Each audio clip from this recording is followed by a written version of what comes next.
어제 통일부가 공개한 탈북어민 북송 장면이 담긴 사진에 대한 파장이 만만치가 않습니다. 자, 우선 국제사회가 동요하기 시작했습니다. 미국 의회 인권위 의장이 당시 사진을 보기가 고통스럽다. 나는 충격을 받고 경악했으며 누가 이런 명령을 내렸고 왜 그랬는지를 판단할 철저한 조사가 필요하다고 말했습니다. 대통령실도 진상을 낱낱이 규명하겠다는 의지를 드러냈는데요. 정치권에선 문 정권에 대한 선전포고란 해석이 나왔습니다. 자, 이와 함께 탈북민 사회도 동요하고 있는데 충격과 경악이라는 표현밖에 달리 표현할 길이 없는 이번 건과 관련한 소식 자세히 보도합니다.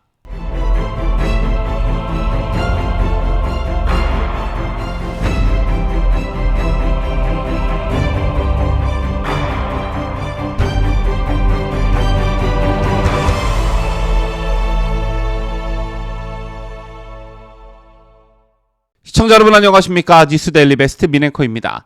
어제 통일부가 공개한 탈북어민 북송 장면이 담긴 사진 여러분께서도 관심 있게 보셨을 겁니다. 저희도 어제 해당 사진을 보도하면서 참담함을 억누를 길이 없었는데요. 해당 영상에서 많은 구독자분들이 경악과 분노를 감추지 않으셨고 심지어 일부 구독자분들께서는 차마 눈을 뜨고 볼 수가 없다는 반응을 나타나기도 했습니다. 어떻게 이런 일이 자유민주주의 국가인 우리나라에서 일어나게 된 것일까요? 다시 한번 가슴이 먹먹해집니다. 이 사진에 대한 파장이 만만치가 않습니다. 이 이슈가 국내뿐 아니라 국제사회로도 번질 조짐을 보이고 있는데요. 가장 먼저 관심을 나타낸 건 미국이었습니다. 자, 먼저 미 의회 인권위 의장인 스미스 공화당 의원이 발표한 성명서 내용을 보도해드립니다. 스미스 의원은 우리 통일부가 공개한 귀순어민 2명의 판문점 북송 당시 사진이 보기가 고통스럽다며 정당한 절차 없이 전임 한국 정부에 의해 이루어진 논란 많은 북송을 규탄한다는 성명을 발표했습니다. 이 성명서에서 스미스 의원은 나는 충격을 받고 경악했으며 누가 이런 명령을 내렸고 왜 그랬는지를 판단할 철저한 조사가 여전히 필요하다고 믿는다고 강조했습니다. 특히 스미스 의원은 문재인 정권을 가리켜 공모라는 표현을 썼는데요. 스미스 의원은 이 비극적 사건은 북한 공산주의 정권의 야만성과 전임 문재인 정권의 북한 정권에 대한 냉담한 공모를 분명히 보여준다라고 썼습니다. 이러한 스미스 의원의 성명을 다룬 보도에 달린 댓글들을 보면 많은 분들이 공감을 나타내시고 계셨는데 국적을 떠나 보통의 상식을 가진 사람이라면 이런 참혹함과 경악 그리고 분노를 느끼는 건 당연한 일일 겁니다. 자, 그럼 남일 같지 않았을 탈북민들은 어땠을까요? 2019년 11월 문재인 정부의 탈북 어민 강제 북송 당시 해외에서 한국행을 대기 중이었던 탈북민들은 그야말로 충격을 받은 것으로 나타났습니다.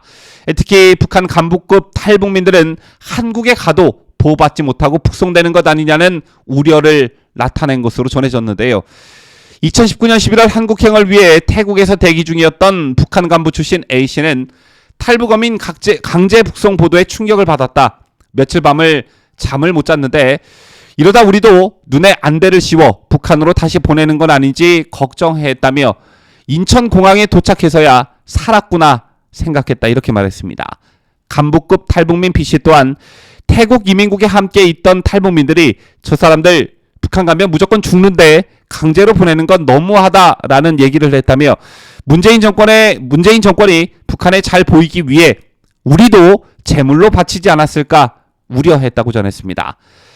당시 중국에서 한국행 대기 중이었던 고위급 탈북민 C씨는 나도 한국에 갔다가 북한이 돌려보내라고 하면 한국 정부가 북송시키지 않을까 하는 마음에 고민을 많이 했다며 어제 공개된 북송 사진을 보니 치가 떨린다고 그때 심정을 전했습니다. 조금 전 보도해드린 바와 같이 스미스 의원은 문재인 정권을 가리켜 공범이라는 표현을 썼습니다. 당시 북한 주민들의 전언에 따르면 이들은 판문점을 통해 북측에 인계된 이후에 황해북도 사리원시에 있는 국가보위성사나 구류장에 수감돼 조사를 받다가 북송 후 2달이 채 되기 전에 처형된 것으로 전해졌습니다. 그리고 북한은 이를 북한 주민들을 겁박하고 사상교육 소재로 썼다고 하죠. 남한으로 탈북해봤자 별수 없이 다시 북송당한다고 겁박한 것입니다. 그렇다면 이를 문재인 정권이 도운 것이나 마찬가지이기 때문에 스미스 의원의 말처럼 공범이 맞는 것입니다.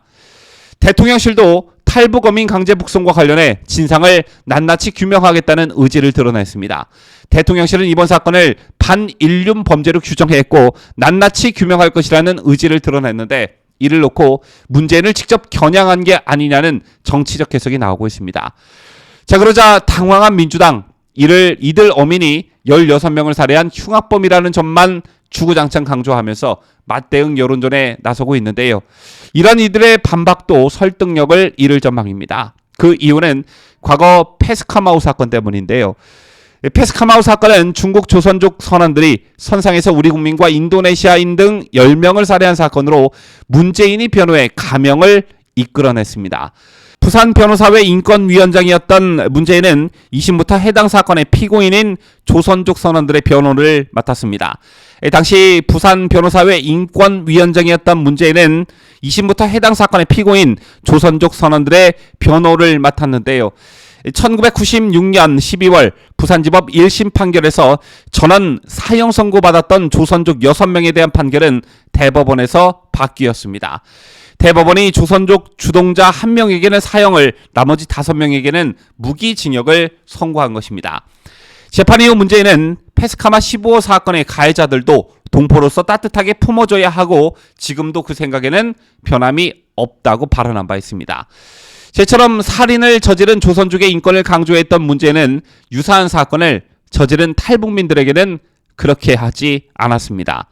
이 사건과 관련해 현재 네티즌들이 달고 있는 댓글들을 보면요, 민주당 성향이나 문재인 지지층들로 보이는 네티즌들은 민주당의 주장과 마찬가지로 이들을 16명씩이나 죽인 흉악범으로 몰고 있습니다. 그런 살인마들을 어떻게 대한민국으로 들일 수 있었겠냐라는 것이죠. 하지만 이건 무지에서 비롯된 잘못된 주장입니다. 인권을 중요시하는 자유진영 국가에서는 절대 일어나서는 안 되는 일이 일어난 것이고, 게다가 두 어민은 대한민국 헌법상 우리 국민들입니다. 때문에 설사 이들이 16명을 죽인 흉악범이라 할지라도 무죄 추정 원칙이 적용돼야 맞는 것이고요.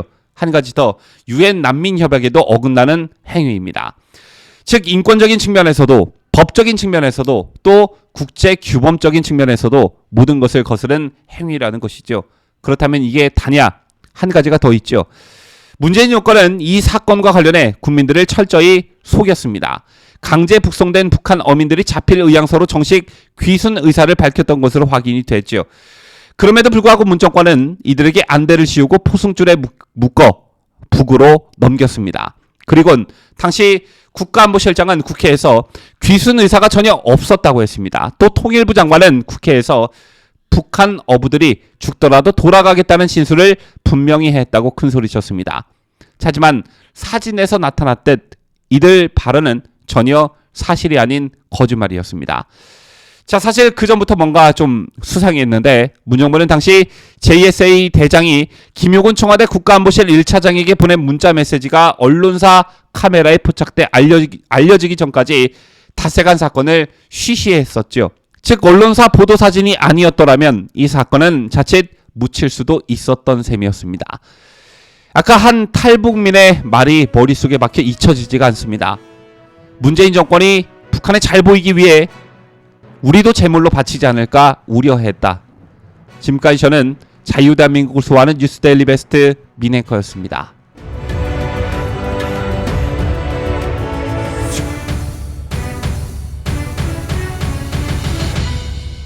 함께해요.